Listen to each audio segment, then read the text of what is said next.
Holy shit, that was awesome. There's 8 pages of lyrics. I'm literally Hey, like... real quick though, you guys give it up for Brent. That was the first time we've ever played that one live, so that was awesome. I don't often pat myself on the back. Actually, I kind of sucked it up on that. I'm gonna pat him on the back instead. It's fine.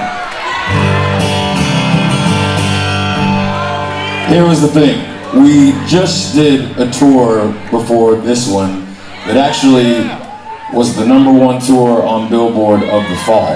Thank you. And so when we got off the tour, I gotta be totally honest with you, we had already said we were gonna do this tour, what was it, 3 months beforehand? Yeah. And my body just decided to, the last 2 weeks, shut down and give me bronchitis and do all these wonderful things to me. Like, I wanted to keep going and my body was like, no. So it was quite interesting because I remember getting home from the tour because we basically were off. We were on the road for, how many shows we do? 40? Yeah, 40, and then we were home for 7 days. So we were home for 10 days total. 7 days. All right.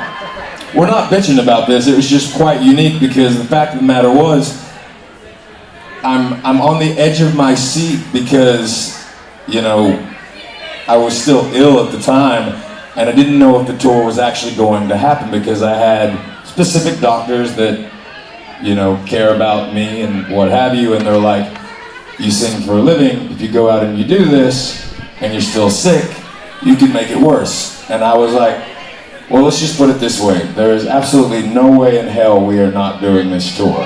So let's figure out what we need to do.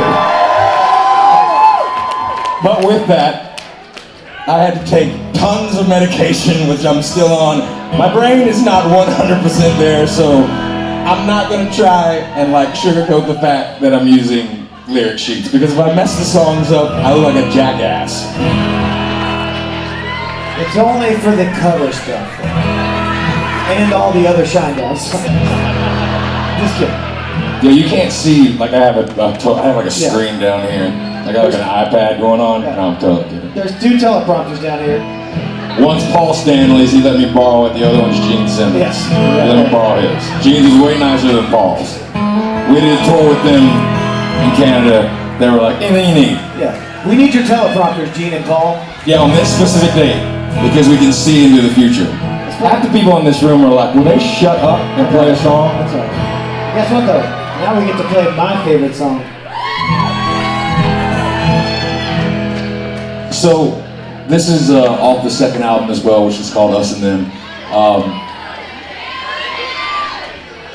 This was one of those songs where I have a very strong bond with my father. He's quite frankly one of the greatest men I know. I take that back. He is the greatest man I know. And he truly does wear his heart on his sleeve. But when I was 2 months old, when I was born, my grandfather, which was my dad's dad, he passed away. He actually died in a plane crash. And my father was devastated because his father was his entire world, his hero, on many levels. And the thing was, is this next song, because of so many conversations I've had with my dad over the years about who my grandfather was, because I never got to meet him personally. But I always know he's inside me. I always feel his spirit. But I also know this, because my dad, as strong as he is, I know that deep down, he lives with a broken heart, because his father was taken away so soon. And this song is the fact that sometimes you have to let certain things go to move on with your own life. But you have to remember this. your heart is broken, it's okay. Because that's the beautiful thing about being a human being. You want to see the cuts. You want to see the scars. You want to see the scratches. Because it's not supposed to be perfect. Because then it's not brilliant.